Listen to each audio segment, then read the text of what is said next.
Good morning बच्चों, मैं शत्रुघ्न कुमार चौबे संत Michael academy Bettiah छावनी का संस्कृत टीचर। आज आप लोगों का 8 क्लास का मैं ज्ञान मंजूषा का 10 पाठ पर्यावरणम पढ़ाने जा रहा हूँ। इसको ध्यान से सुनिए और समझिए। पूर्व रूप संधि प्रयोग है, यहाँ पूर्व रूप संधि का प्रयोग हुआ है। पूर्व रूप संधि में जब पदांत या ए या ओ के बाद अ आता है तो अ के स्थान में अवग्रह अर्ध अ का चिन्ह हो जाता है। जैसे वृक्षे अस्मिन, वृक्ष अस्मिन, देवो अपि, देवो अपि। कक्षां छात्रा तिष्ठन्ति, शिक्षकस्य आगमन भवति, सर्वे छात्रा उत्तिष्ठन्ति। कक्षा में छात्र बैठे हुए हैं, शिक्षक का आगमन होता है, शिक्षक आते हैं और सभी छात्र उठकर उनका अभिवादन करते हैं। छात्रा गुरुवराय नमः, गुरु को नमस्कार है। शिक्षक कल्याणम अस्तु, कल्याणम अस्तु, कल्याण हो। सर्वे स्वस्य स्थाने तिष्ठन्तु, अद्य पर्यावरणस्य विषये वर्तमान करिष्यामः।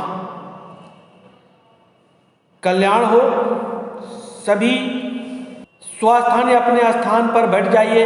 अद्य पर्यावरण से विषय वार्ताम करिष्यामः। आज पर्यावरण के विषय में हम लोग बातचीत करेंगे। अधुना भारते अस्मिन् पर्यावरणस्य भयावह समस्या अस्ति। आज इस भारत में पर्यावरण का भयावह समस्या है। पर्यावरण से विषय युवम किम जानता, पर्यावरण के विषय में क्या तुम सब जानते हो? कोपि छात्र वस्तु, कोई भी छात्र बोलो। मनोजा आसमान परितः जत तत्त्वजातम तत्पर्यावरणम कथ्यते। आसमान हम लोगों के चारों तरफ जो पंचभूत है, तत्वों का समूह है, वह पर्यावरण कहलाता है। शिक्षक अन्य को अपनी वदितु शक्नोति, क्या कोई और भी बोल सकता है? अनुराग हस्तम उत्थाय, अनुराग जो है हाथ उठाकर,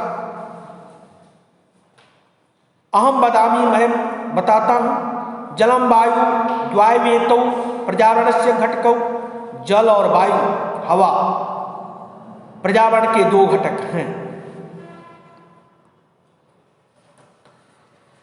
शिक्षक आम उचितम किंतु एताभ्यम स अन्य अपि पर्यावरणस्य घटका सन्ति।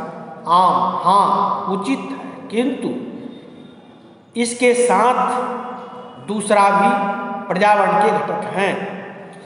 मनोजः त्वम बद, पर्यावरण से अन्य घटका की। मनोज तुम बोलो, पर्यावरण के अन्य घटक कौन है?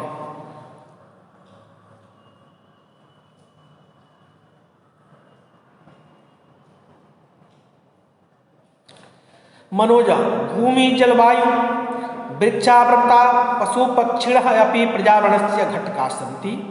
भूमि धरती, जलवायु वृक्ष पर्वत पशु पक्षी भी पर्यावरण के घटक हैं। शिक्षक कहते हैं जलवायु च प्रमुखो पर्यावरण से घटको, जलवायु तो प्रमुख पर्यावरण के घटक हैं। जल और वायु, जलवायु मतलब जल और वायु, ये दोनों पर्यावरण के प्रमुख घटक हैं। अधत्वे हिमनदा द्रवीभूता, समुद्र से जलस्त्रम निरंतरम वर्धयन्ति। अधत्वे आज भी हिम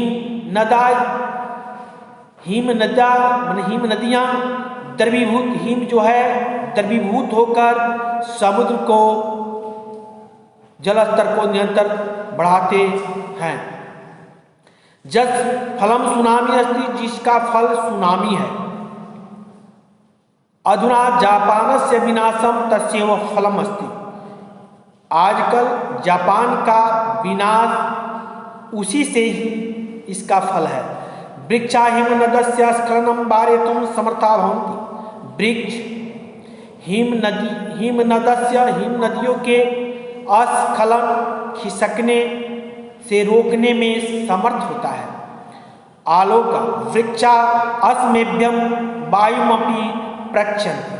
वृक्ष जो है हम लोगों को, अस्मेभ्यम ने हम लोगों को के लिए वायु प्रक्षन्ति में देता है। अतः जलवायु उभयो संरक्षणाय वृक्षा अति उपयोगिनः सन्ति। इसलिए वृक्ष जो है वायु और जल दोनों की रक्षा करने में अत्यंत उपयोगी है। शिक्षक आलोक का सत्यम कथ्यति प्राणदायक वायु ऑक्सीजन वृक्षा एवं मनुभ्य यच्छन्ति। आलोक सत्य ही कहते हो कि प्राणदायक यह वायु जो है हवा है, ऑक्सीजन वृक्ष एवं मनुष्य, वृक्ष ही मनुष्य के लिए देता है, यच्छन्ति में देता है। तथा कार्बन डाइऑक्साइड घातक वायु ग्रहणती, तथा कार्बन डाइऑक्साइड घातक वायु जो है, हवा जो है वह ग्रहण करता है, जो मनुष्य छोड़ते हैं उसको ग्रहण करता है। जेन अस्माकं जीवनम चलती, जिससे हम लोगों का जीवन चलता है। यदि वृक्षाना भयेम त्रही जीवा मनुष्यापि न भयेम। यदि वृक्ष न हो तो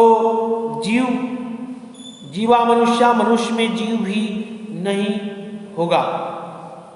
होना चाहिए। वृक्ष नहीं होगा तो मनुष्य का जीवन भी नहीं होगा। मनोज कहते हैं अतः वृक्षाय पर्यावरणस्य प्रमुखा घटका सन्ति। अतः इसलिए वृक्ष ही पर्यावरण का प्रमुख घटक हैं। शिक्षक आम हाँ अस्माभिः पर्यावरणस्य रक्षार्थं किम कर्तव्यम। हम लोगों को पर्यावरण के रक्षा के लिए क्या करना चाहिए। मनोज अस्माभिः पर्यावरणस्य संरक्षणाय वृक्षरोपण करणीयम। हम लोग को पर्यावरण की रक्षा के लिए वृक्ष का रोपण करना चाहिए, रोपना चाहिए। करणीयम में अनियर प्रत्यय है, चाहिए के अर्थ में करणीय और तब्यत प्रत्यय लगता है। कर्तव्यम में क्रिय जोड़ तब्यत और क्रिय जोड़ अनियर करणीय। शिक्षका कहते हैं उचितम प्रत्यकेन जनेन एका वृक्षा स्वयं आरोपणीय। उचित है कि प्रत्येक लोगों के द्वारा एक वृक्ष अवश्य रोपना चाहिए। तो यहाँ हम लोग इस पाठ को पढ़े, अगले पाठ में हम आप लोग को इसका प्रश्न आंसर बताएंगे अगले वीडियो में। तब तक के लिए धन्यवाद।